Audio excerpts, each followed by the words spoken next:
दोस्तों आज हम यूनिट 2 को शुरू करने जा रहे हैं। तो इसमें हम लोग देखेंगे कि सोशोलॉजी और साइंस के बीच में हम किस तरीके से कंपैरिजन कर सकते हैं। ठीक है। तो सबसे पहले अगर हम शुरू करें तो आपको ये सबसे पहले जो पता होना चाहिए वो है कि what are the key features of science.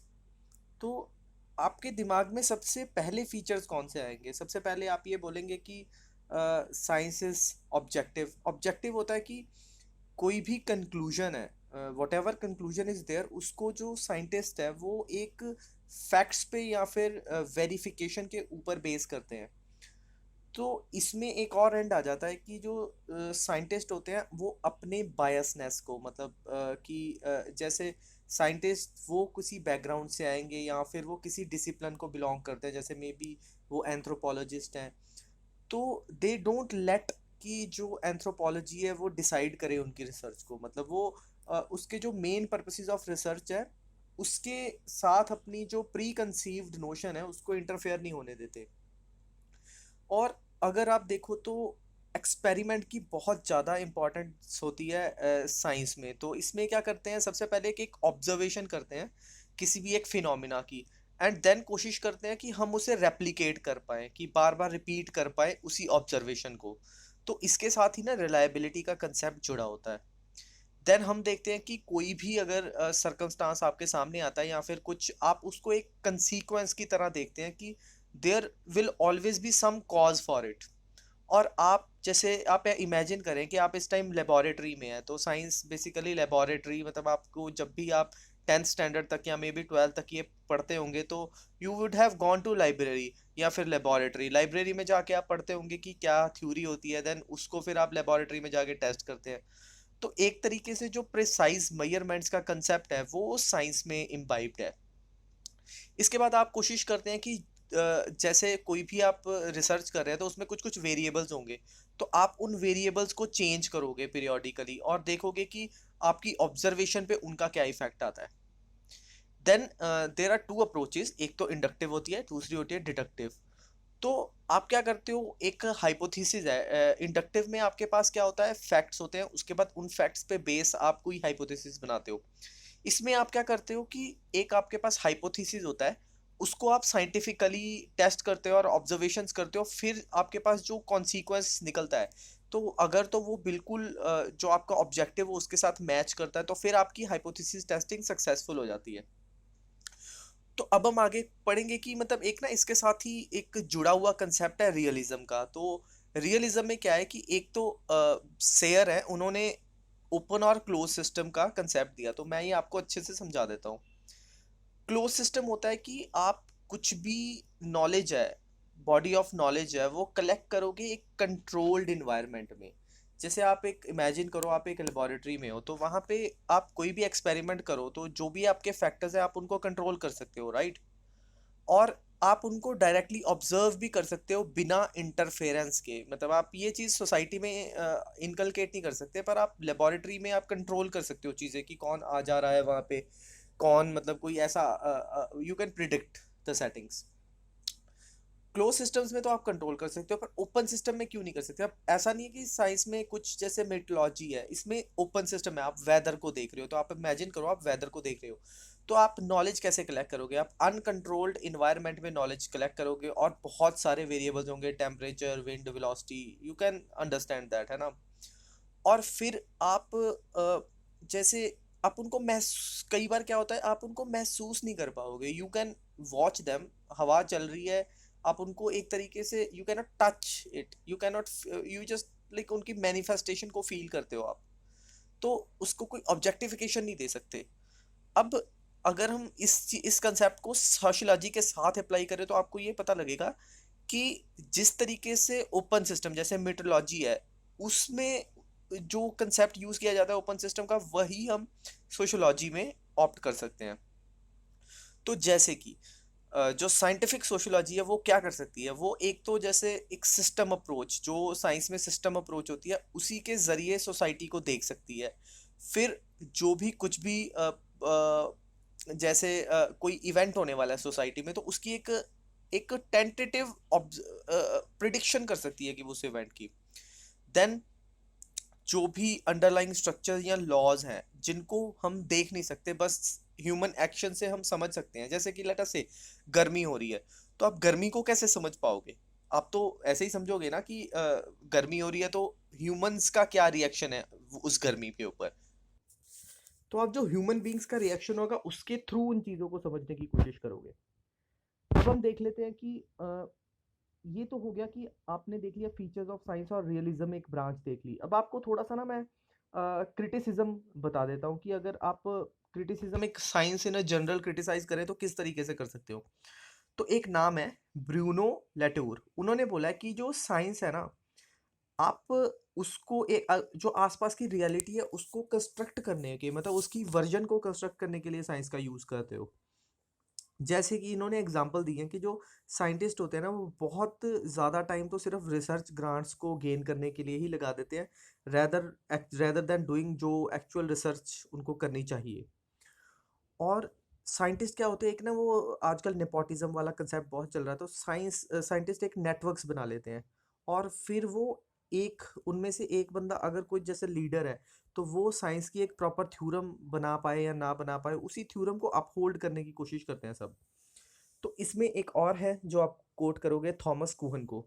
तो इन्होंने क्या कहा है कि साइंस के में हमेशा कंसेंसस पॉसिबल नहीं होता है। तो एक तरीके से रेवोल्यूशंस आते हैं साइंटिफिक नॉलेज में ना, जैसे एक पैराडिम शिफ्ट आता है विद टाइम।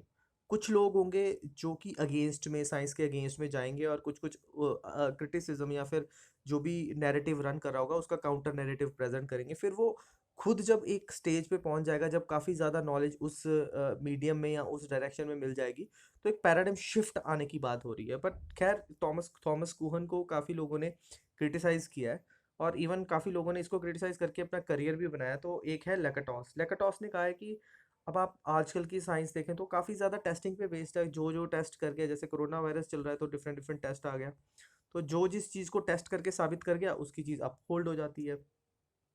और जो मतलब एक मैंने आपको बोला ना, नेटवर्क्स बन जाते हैं, जो ब्रूनो लाटोर ने कहा, अगर कोई बंदा उस नेटवर्क से बाहर जाके कुछ करेगा उसको कहेंगे रोग साइंटिस्ट। तो ये बोलते हैं कि अगर रोग साइंटिस्ट जो है वो ऑल्टरनेटिव रिसर्च करते हैं, जब इनफ एविडेंस हो जाता है तो वो नया पैराडिम बना देते हैं।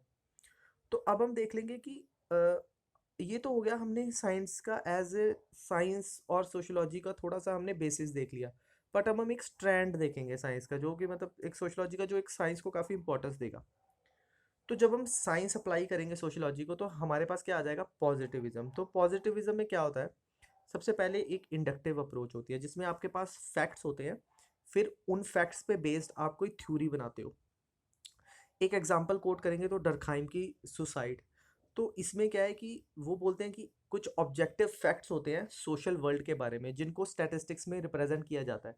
आप सिर्फ इसकी ना सुसाइड की थ्योरी अपने दिमाग में रखना, आपको ये सब समझ आ जाएगा। ये जो फैक्ट्स होते हैं, इनको इन्फ्लुएंस नहीं करना चाहिए पर्सनल बिलीफ ऑफ रिसर्चर से, जिनको इन्फ्लुएंस नहीं करना चाहिए। अब मैं ये क्यों बोल रहा हूँ नहीं करना चाहिए, क्योंकि वैल्यू फ्रीडम की तरफ जाता है पॉजिटिविज्म, की वैल्यूज़ को ना इफेक्ट करे। उसके बाद आप क्या करें, आप पीपल की इमोशंस में, जैसे इसमें बहुत ज़्यादा ना, मतलब ज़्यादा इमो जैसे इंटरप्रेटिव स्कूल में क्या होता है, इमोशंस को भी इम्पोर्टेंट माना जाता है। पर यहाँ पे क्या करते हैं, वो कहते हैं पीपल की इमोशंस को ना ऑब्जर्व करो, आप सिर्फ और सिर्फ जो आप देख पा रहे हो उन चीज़ों को आप ऑब्जर्व करो और नोटिस करो। और अगर आपको ह्यूमन बिहेवियर समझने की कोशिश करनी भी है, फर्स्ट ऑफ ऑल वो नहीं करते हैं, पर अगर करनी भी है तो आप इन्हीं एक्सटर्नल स्टिमुलाई के माध्यम से वो समझ सकते हो कि ह्यूमन बिहेवियर किस तरीके से काम कर रहा है। तो अब इसका काउंटर नैरेटिव आएगा इंटरप्रेटिविस्ट स्कूल में। तो इसमें क्या होता है, इसमें होता है कि वो कहते हैं जो मेन बेसिस है उसमें कहते हैं कि जो नेचुरल वर्ल्ड है वो अलग है, और जो सोसाइटी है वो अलग है। तो अब आप जब तक लोगों के मीनिंग, जो लोग अपने एक्शंस में मीनिंग अटैच करेंगे, जब तक वही नहीं समझोगे तो आप प्रॉपरली सोसाइटी को समझ नहीं पाओगे। तो social construction of objective reality वाला प्रिंसिपल है। इसमें आप ना मैक्स वीबर की एग्जांपल याद रखें कि वो meaning attached by the actors while acting in a social system देखते हैं। अब एक और इसमें ब्रांच आ जाती है पोस्ट मॉडर्निज्म की। वो कहते हैं कि आपको अगर अपने आसपास के वर्ल्ड को समझना है तो आपको लैंग्वेज के माध्यम से करना पड़ेगा, मतलब there is no other way. जैसे आप बोलो आपके सामने चेयर पड़ी है, तो वो चेयर क्यों है? क्योंकि आपकी जो लैंग्वेज है उसमें डिनोटेड है वो ऑब्जेक्ट चेयर की तरह। अब जो देखें प्रिडिक्शन, जैसे मतलब हमने पॉजिटिव स्कूल में देखा था या फिर साइंस में देखा है कि प्रिडिक्शन होती है। हर एक चीज़ को आप प्रिडिक्ट कर सकते हो कि यार हाइड्रोजन और ऑक्सीजन रिएक्ट करेंगे तो वाटर बनेगा। पर यहाँ पे हम नहीं कर सकते क्योंकि जो पीपल का एटीट्यूड है ना, वो इन इटसेल्फ बहुत ज़्यादा मतलब अनप्रिडिक्टेबल होता है, क्योंकि उनके पास कॉन्शियस होती है, वो इंटरेक्ट करते हैं और इस तरीके से कॉन्टिन्यूसली ना अपनी ओपिनियंस फॉर्म करते हैं और अपनी ओपिनियन को चेंज करते हैं। आप कभी उसको ऑब्जेक्टिवली नहीं समझ पाओगे। अब हम देखेंगे कि मॉडर्न, अभी मैंने आपको बोला ना पोस्ट मॉडर्निज्म में क्या है, तो थोड़ा सा इसके बारे में समझ लेते हैं, मॉडर्निटी, पोस्ट मॉडर्निटी और साइंस को क्या मानते हैं। तो एक लियोटार्ड है, वो ये मानते हैं कि जो भी साइंटिफिक लैंग्वेज है ना, वो हमारी आंखें खोल देती हैं कुछ ट्रुथ्स को। मतलब अ, कुछ ट्रुथ्स है, लेट अस से रियलिटी है, रियलिटी में कुछ ट्रुथ होंगे, कुछ ट्रुथ नहीं होंगे। कुछ उनमें से कुछ ट्रुथ्स है, उनकी जो रियलिटी है उसको सामने लेके आ सकती है साइंटिफिक लैंग्वेज, पर बाकी सारे काफ़ी सारे ट्रुथ्स हैं जो जिनको वो निगलेक्ट कर देती है। और जो इसमें ना हम बिल्कुल डिटैच हो जाते हैं। जैसे पहले एक ट्राई हो रही है ना कि साइंस और सोशोलॉजी को थोड़ा सा कम्बिनेशन में देखने की, बट यहाँ पे थोड़ा सा अलग होना शुरू हो जाता है। तो आप ये रोस्टी का कंसेप्ट देख सकते हैं कि scientist have just replace priest as the source of truth. तो पहले रिलीजन की जैसे इंपॉर्टेंस थी, अब आ गया साइंस की, तो काफ़ी हद तक लोग they look up to scientist कि जो भी रियलिटी हमारे अराउंड है उसको इंटरप्रेट करने की। तो ये तो हो गया। अगर आपको कभी क्वेश्चन आएगा कि is sociology of A science, तो आप क्या करें, सीधा इसी डायग्राम को अपनी कॉपी में बना लें और कोट कर दें वहीं पे ना पॉइंट वाइज।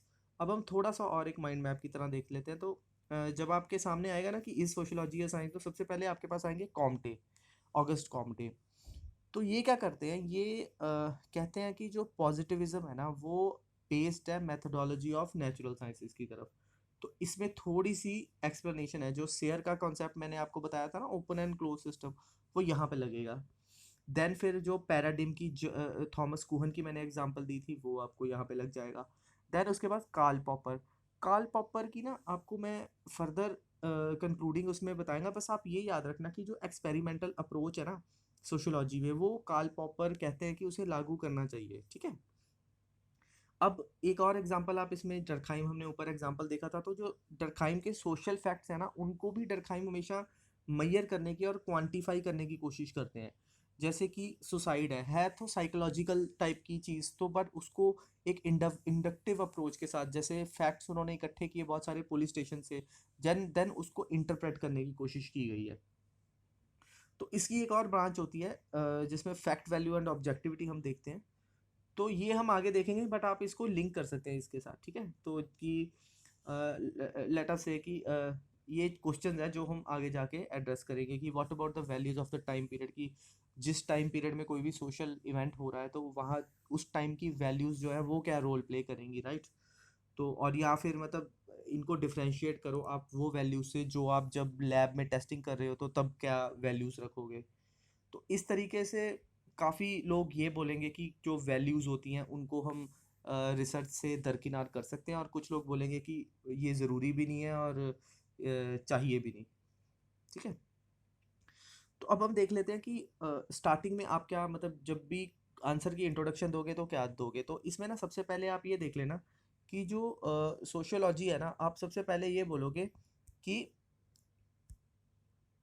हाँ, कि आप सबसे पहले ये बोलोगे कि जो भी मॉडर्निटी आ रही थी, जैसे इंडस्ट्रियल रेवोल्यूशन आ रहा था, फ्रेंच रेवोल्यूशन आ रहा था, तो बहुत सारी ना चैलेंजेस आए, सोसाइटी ने फेस किए। तो सोशियोलॉजी जो था वो एज ए रिजल्ट ऑफ, मतलब as a solution to those challenges एक डिसिप्लिन इवॉल्व हुआ। तो अब क्योंकि उनके पास इनिशियली कोई और मेथड नहीं था, तो जो इनिशियल सोशियोलॉजिस्ट थे उन्होंने नेचुरल साइंसेस के बेसिस के ऊपर सोशियोलॉजी को डेवलप करने की कोशिश की। आप इसमें एग्जांपल दे सकते हैं कि सेंट साइमन ने बोला था कि सोशियोलॉजी सोशल फिजिक्स है। ऑगस्ट कॉम्टे साहब ने बोला था कि सोशल स्टैटिस्टिक्स और डायनामिक्स के कंसेप्ट ये यूज जैसे कि फिजिक्स में यूज होते हैं। देन हर्बर्ट स्पेंसर ने बायोलॉजिकल थ्योरीज से ऑर्गेनिस्मिक एनालॉजी का यूज़ किया, और डरखाइम ने ये जो कंसेप्ट होता है ना मॉरल डेंसिटी एंड वॉल्यूम, आप ये देखें तो ये काफ़ी ज़्यादा ना डेंसिटी एंड वॉल्यूम ये उसमें आता है फिजिक्स में, तो ये इनको यूज़ करने की कोशिश की है। तो पहले इंट्रोडक्शन में आप ये बोलोगे, ये 20 मार्कर के हिसाब से मैं आपको बता रहा हूँ, अगर 10 मार्कर या 15 का हुआ तो आप कट शॉर्ट कर लेना, तो ज़्यादा पॉइंट्स मत देना। तो अगर आपको सबसे पहले मैं बता रहा हूँ कि साइंटिफिक अप्रोच है, तो पहले तो साइंस को डिफाइन करेंगे ना हम कि साइंस होती क्या है। तो डरखाइम की सुसाइड 1897 में, इसे ली सुसाइड भी कहते हैं, तो इसने इलस्ट्रेट किया है पॉजिटिविस्ट व्यू ऑफ साइंस, तो ये काफ़ी ज़्यादा इन्फ्लुएंशियल था इनिशियल फेजेस में। अब उसने कुछ प्रिंसिपल्स दिए हैं जो मैं आपको अभी बताऊंगा, जो ऊपर हम डिस्कस कर चुके हैं कि ऑब्जेक्टिव फैक्ट्स की, जो एक सोशल वर्ल्ड है इसमें कुछ कुछ ऑब्जेक्टिव फैक्ट्स हैं, और हम उन ऑब्जेक्टिव फैक्ट्स को स्टैटिस्टिक्स में कन्वर्ट करेंगे।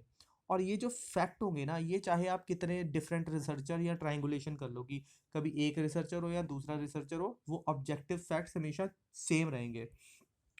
और जब आप कलेक्ट कर लोगे कि इन स्टैटिस्टिक्स को, तो आप क्या करोगे, फिर आप कुछ रिलेशनशिप्स देखोगे, कॉजल एक्सप्लेनेशंस देखोगे कि जिनसे आपको पता लगे कि क्या क्या किस तरीके से अगर एक वेरिएबल आप चेंज करोगे तो उसका बाकी वेरिएबल्स पे या फिर आउटकम के ऊपर क्या इफेक्ट आता है। डरखाइम ने ये बोला है कि ये जो सोशल फैक्ट्स है ना, वो काफ़ी ज़्यादा एक जैसे एक्सटर्नल स्टिमुलाई है, उसी एक्सटर्नल स्टिमुलाई के रिस्पॉन्स में ह्यूमन बीइंग या कोई भी ह्यूमन एक्टर अपनी एक्टिविटी या ड्यूटी परफॉर्म करता है। तो इस ज़रिए से मतलब एक साइंटिफिक अप्रोच का मेन मोटिव क्या था कि जो भी ह्यूमन बिहेवियर है उसको उसको वो कैसे गवर्न होता है उसको समझने के लिए। आप सिर्फ अगर आप वो ये भी मानते थे कि अगर आप लोगों की इमोशंस में चले गए ना, तो आप अनसाइंटिफिक हो जाओगे, तो फिर आप समझ नहीं पाओगे उस सोशल सिचुएशन को। तो ये जो इंडक्टिव अप्रोच है ना, ये इसमें काफ़ी ज़्यादा इंपॉर्टेंट हो जाती है। तो ये हो गया, पहले आप इंट्रोडक्शन दोगे, इंट्रोडक्शन में आप ये लिख दोगे सारा, उसके बाद आप बताओगे कि डरखाइम ने क्या बोला है, क्या पॉजिटिव अप्रोच होती क्या है, उसकी एग्जांपल ले लेना, और फिर आप क्वेश्चन करोगे कि क्या सोशियोलॉजी वाकई साइंटिफिक है या नहीं। तो अब आप सबसे पहले एक लाइन लिखोगे कि जो सोशल वर्ल्ड होता है ना, वो नेचुरल या फिजिकल वर्ल्ड से बहुत डिफरेंट होता है। जैसे कि लेबोरेटरी में आप कंस्ट्रक्शन इंटेंशनल करोगे कुछ भी फैक्टर्स की, वेरिएबल्स की, बट जो सोशल वर्ल्ड होता है उसमें जो मीनिंग्स अटैच होते हैं एक्टर्स के द्वारा, वो बिल्कुल ही सब्जेक्टिव से होते हैं। तो जो सोशल वर्ल्ड है वो सोशली कंस्ट्रक्टेड होता है। और इवन इसमें पोस्ट मॉडर्निस्ट वाला पॉइंट लिखते हैं ना, कि वो तो ये बोलते हैं कि आप बस एक लैंग्वेज के माध्यम से अंडरस्टैंड कर सकते हो वर्ल्ड को। तो ये प्रिडिक्शन वाली वही प्रॉब्लम है कि जो मैंने आपको बताई थी कि लेबोरेटरी में एक्सपेरिमेंट हो गए तो आप प्रिडिक्ट कर सकते हो कि आपकी जो थ्योरी है वो किस तरीके से बनेगी, या फिर आपका कुछ भी आपने चेंज किए वेरिएबल तो उसका क्या नतीजा निकलेगा। पर हम इसमें नहीं कर सकते, ठीक है। अब आएगा कि ऑब्जेक्टिविटी ऑफ साइंस, तो इसमें वही आ जाएंगे पॉइंट। एक तो थॉमस कोहन का मैंने आपको बताया ही था पहले कि पैराडिम शिफ्ट कब होता है, ठीक है, जब रोग साइंटिस्ट एकदम से बहुत ज़्यादा किसी एक नैरेटिव के अगेंस्ट हो जाते हैं और एविडेंस कलेक्ट करना शुरू कर जाते हैं, तब ये होता है। तो अब हम वैसे इसको जब आंसर फॉर्म में लिखेंगे कि ये सीधे का सीधा जो मैंने लेफ्ट में लिखा ना, questioning the objectivity of science, ये सीधे का सीधा आप सीधा क्वेश्चन में डाल सकते हो। तो उसमें आप ये लिखोगे कि क्या नेचुरल साइंस जो है वो ऑब्जेक्टिव है। तो आप 1960s की एग्जांपल लेना कि एक ब्रांच ऑफ सोशियोलॉजी थी, साइंस एंड टेक्नोलॉजिकल स्टडीज, वो इसी पर्सपेक्टिव को बोरो करती है। और इवन जो डेविड ब्लूर है, उन्होंने कहा है कि ये मिस्टेक है साइंस को सोशल वर्ल्ड से अलग देखने की, क्योंकि इटसेल्फ सोशल फैक्टर्स बहुत ज़्यादा डोमिनेंट रोल प्ले करते हैं इसमें। तो उसने तो बेसिकली कहा है कि साइंस और सोशल वर्ल्ड को एक साथ देखने की बात की है। और हम लोग क्या करेंगे, साइंटिफिक नॉलेज के ज़रिए इस वर्ल्ड को समझने की कोशिश करेंगे। तो डेविड ब्लूर का हो गया, ब्रूनो लटूर, इसमें तो आपको रिसर्च ग्रांट्स और मतलब बहुत सारी fierce battle to construct reality वाला प्रिंसिपल आ जाएगा। और फिर थॉमस कुहन का पैराडाइम शिफ्ट जो हम ऊपर देख चुके हैं, फिर लेकेटॉस का क्रिटिसिज्म। तो अगर आप रियलिस्टिक व्यूज़ देखें तो ये भी सेम ही है जो हमने ऊपर डिस्कस किए थे कि क्लोज सिस्टम होते हैं, शेयर के ओपन एंड क्लोज सिस्टम है। उसमें ओपन साइंसेज होती हैं जैसे मिटोलॉजी, और क्लोज साइंसेज होती हैं। देन क्वांटिटेटिव सोशियोलॉजी जो होती है वो हिडन स्ट्रक्चर को, जैसे क्लास स्ट्रक्चर या फिर ब्रॉड प्रिडिक्शंस ले करने की कोशिश करती है कि लोअर क्लास के लोग फेल क्यों होते हैं या इस तरीके से। अब पोस्ट मॉडर्न मैंने आपको बताया था कि जो रॉटी का कंसेप्ट था, जिसमें कि साइंटिस्ट ने प्रीस्ट को as a source of truth replace किया है। तो अगर हम इसकी समरी करें तो समरी क्या बनेगी कि समरी ये बनाएंगे कि जी जो अर्ली पॉजिटिविस्ट थे they suggested that sociology should aim to be scientific. तो इसको तो बिल्कुल ही रिजेक्ट कर दिया गया है, क्योंकि इंटरप्रेटिविस्ट ने बोला है कि ह्यूमन इमोशंस और ह्यूमन जो मीनिंग अटैच करते हैं वो भी इम्पोर्टेंट है इसमें। मैक्स वीबर का नाम लिख देना, फिनोमिनोलॉजिस्ट का नाम लिख सकते हो, एथनोमेथोडोलॉजिस्ट का नाम लिख सकते हो। मोर ओवर लोगों ने, कुहन ने यही कहा है कि साइंटिफिक नॉलेज को भी पैराडिम, जैसे पैराडिम्स का कंसेप्ट दिया है कि सोशली कंस्ट्रक्टेड है ना, और शेयर का अपना इसमें हाफ वे हाउस है, तो वो ओपन और क्लोज सिस्टम वाला कंसेप्ट आ जाएगा। तो अगर आपको कुछ याद नहीं रहता है ना, तो कुछ याद नहीं रहता है, तो ये जो है ना ये जो मैंने लिखा है positivism, interpretivism, realism, post modernity, criticism, तो आपको यही चीज़ें लिखते जाना है। और आप जब कंक्लूजन करोगे ना, ये सब ऊपर वाली चीज़ें लिख के थोड़ा थोड़ा उसको एक्सप्लेन कर देना। एंड देन जब कंक्लूजन करोगे तो ऑगस्ट कॉम्टे की एक कंक्लूजन दे देना कि इन्होंने पॉजिटिविस्टिक फिलॉसफी जो लिखी थी उसमें इन्होंने क्या बताया था। तो अब आपको ना थोड़ा सा अगर मतलब और अच्छे से हम समझें तो ये एक डायग्राम है, इसमें काफ़ी हद तक जो है वो सारा जो ऊपर हमने पढ़ा है उसकी कंक्लूजन है। तो सबसे पहले हम ये देख लेते हैं कि क्या सोशियोलॉजी साइंस है या नहीं, इसको हम वो करने की कोशिश करते हैं कॉम्प्रिहेंड। तो पॉजिटिविस्ट क्या मानते थे कि जो भी नेचुरल साइंस के मेथड्स होते हैं उनको हम सोशियोलॉजी में अडॉप्ट करेंगे, जैसे कि objectivity, quantifiable data, reliability, generalisability, कि मतलब आप एक चीज ऑब्जर्वेशन को अलग अलग जगह पे लगाओगे तो वो कंक्लूजन आपको सेम आएगा। देन कार्ल पॉपर ने ये कहा है कि सोशियोलॉजी जो है वो इज साइंटिफिक नहीं है इतनी ज़्यादा, पर फिर भी पोटेंशियल है कि वो फाल्सिफिकेशन पे फोकस करे। तो काफ़ी ना मतलब ये ऑब्सक्योर सी लाइन है, बट स्टिल मतलब आप इसको ना एक ब्रिज की तरह कार्ल पॉपर को लेना, हमेशा कंक्लूजन में लिखना, इसको कहीं सेंटर में मत डालना। कुहन हमें पता है पैराडिम शिफ्ट वाला प्रिंसिपल है, रियलिज्म, रियलिस्टिक वही होगा, ओपन एंड क्लोज सिस्टम, तो ये बोलेंगे हाँ है। बट जो इंटरप्रेटिविस्ट होंगे वो ह्यूमन इमोशंस को देखेंगे, फेमिनिस्ट हमेशा ये देखेंगे कि कुछ भी है, हाँ, जब तक वुमेन को बेनिफिट नहीं होगा तब तक सोशियोलॉजी का क्या फ़ायदा। पोस्ट मॉडर्निस्ट हमने देख लिया कि बैटर ही नहीं करता उनके लिए। तो ये आप थोड़ा सा देख लेना, एक फ्यूर बैंड है, इन्होंने साइंस को अनार्किक माना है, और ये बोलते हैं कि जो पैराडिम्स होते हैं ना जो क्रिएट हो जाते हैं एक बार, वो जो नए आइडियाज़ हैं उनको आगे नहीं आने देते। और इस तरीके से ना आप ये मतलब ये तो आगे आपको मैंने समझा ही दिया था कि रियलिज्म, वैसे रियलिज्म में मैंने आपको नाम नहीं बताया था, पर आप कोट करना चाहते तो कीट एंड हरी। देखिए बहुत सारे नाम है जो मैंने यहाँ लिखे हुए हैं, इसमें से जितने नाम मैंने बताया अगर आप 10% भी उसमें से नाम लिख पाए पेपर में तो आपका आंसर काफ़ी यूनिक हो जाएगा। तो ये आप याद इसलिए कर सकते हैं कीट एंड डोरी, क्योंकि ये ओपन एंड क्लोज सिस्टम से रिलेटेड है, कि इन्होंने बताया है कि एक्सप्लेन करने की कोशिश की है सिमिलैरिटी सोशियोलॉजी और certain type of natural sciences से, तो जो ऊपर हमने समझा था। पैराडिम वाला आप पॉइंट देख चुके हैं। उसके बाद साइंस का ये ना जो आपको 5 वर्ड है इसको बना लेना कुछ की, जैसे COTTE, कॉटी। ऑगस्ट कॉम्टे है ना, तो कॉम्टे से कॉट आपको याद रह जाएगा कि क्यूमुलेटिव, ऑब्जेक्टिव, थ्योरेटिकल, तो ये ऊपर पढ़ चुके हैं। पर आप बस ये पॉइंट याद रखना कि जो ली सुसाइड है 1897 का, उसका वर्क है इमाइल डरखाइम का, तो वो कोड कर देना यहाँ पे, ठीक है। तो ये थोड़ा सा आप देख लेना, इसमें वही है। तो इस फ्रेंड्स फिर ये हम लेक्चर यहीं पे ख़त्म करते हैं। तो आपको होप ये सारा समझ आ गया है। अगर आप इसके PDF चाहते हैं, क्योंकि कुछ लोगों ने मुझे कमेंट किया है, तो आप ना मुझे टेलीग्राम पे मैसेज कर दें, मैं थोड़ी देर में उसका लिंक डाल दूंगा नीचे।